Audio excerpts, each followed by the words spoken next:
What is up, Texas A&M Aggies fans? It's your good friend IndyCar Timm here with your Texas A&M Aggies Daily Blitz for today.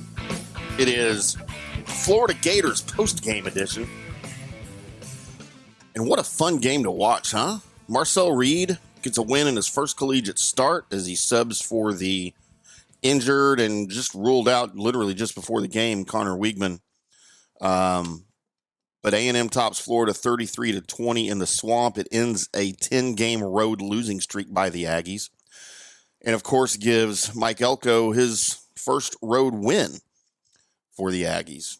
And that sure would be nice to start. How about a winning streak for the Aggies on the road for this season? That would be a pleasant surprise. But the story of the day, backup quarterback Marcel Reed, he accounted for 3 touchdowns in his first start for the Aggies, the first collegiate start period, as A&M dominated Florida 33-20. The score was way closer than the game was. Those final 6 points by the Florida Gators in the fourth quarter meant absolutely nothing. And it's looking like Billy Napier may be in some trouble there in Florida, and rightfully so. That is an abysmal program right now.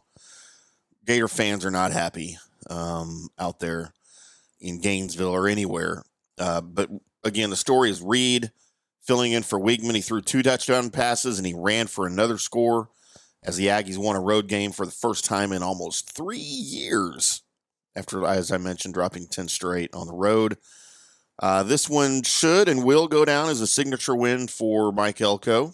At the same time, could be Billy Napier's swan song, depending how things go this week out in Gainesville. But you know, Florida just looked bad on both sides of the ball. They looked overmatched for the second time this season as they got throttled by Miami earlier in the season. And again, this one could result in his firing. And I know some Gators fans who are like, it's a little early for that. But, man, I'm just seeing a lot of smoke about that out in the college football world. Napier falls to 12-16 in Gainesville, including 12 losses in his last 15 games against power conference opponents. This was his 7th consecutive setback in those games, including 4 at home. 4 at home. Napier is now 10-6 at Florida Field, giving him more losses in the Swamp in 2+ seasons than Steve Spurrier and Urban Meyer had in their complete stints in Gainesville. So, you know, the low point, I think, for Napier and the Gators came probably at halftime in this game. If you were watching, as the teams were leaving the field, Napier was shown on the big screen for a pre-taped public service announcement for drinking and driving, or against drinking and driving. I don't think it was for drinking and driving. It was about drinking and driving.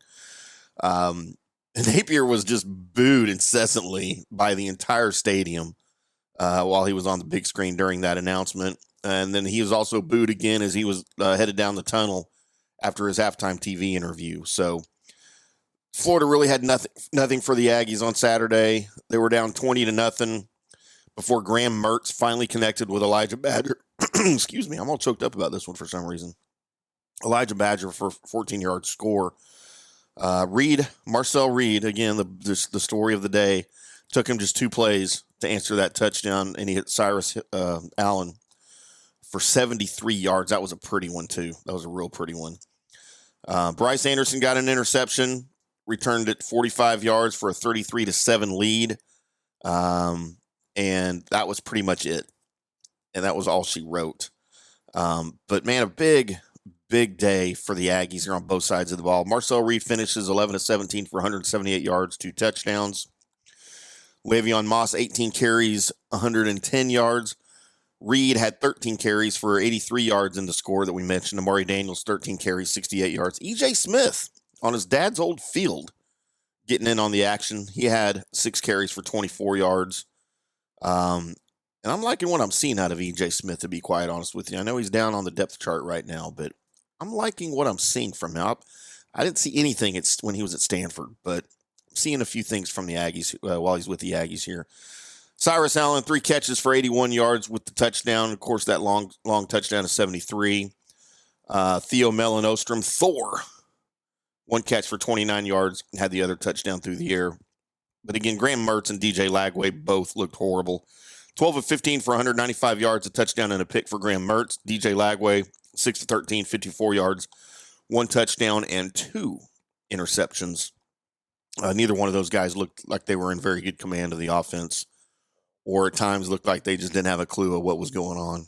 So big day for the Aggies at the Swamp in Florida, breaking the road losing streak, hopefully starting a road winning streak, and maybe a star in the making in Marcel Reed. And I don't know if Connor Weigman can't get super healthy and maybe find his way again, there may be some talk of Marcel Reed getting some more starts here in the not too distant future. So I almost hesitate to use the word quarterback controversy, but that's the generic term we use for these things, right? When you've got a starting quarterback that's maybe not playing well, the backup comes in and plays well. Of course, that's just common sense that you're going to want the better guy to start. So I think we may be approaching that here in College Station, but we'll see. Whatever Mike Elko wants, Mike Elko is going to get down there in College Station. Those are the things I saw from the Texas A&M Aggies and Florida Gators game today. What did you find? You can find me on social media. I'm on X and on Threads at IndyCar Timm, or if you're watching the video here on FanStream Sports, FanStreamSports.com, you're welcome to comment in the video comment section underneath the video here. A&M's got Bowling Green next Saturday, so we'll be talking about that here as the week progresses. Enjoy the win, boys and girls. Enjoy NFL football on Sunday, and until next time, we'll see you.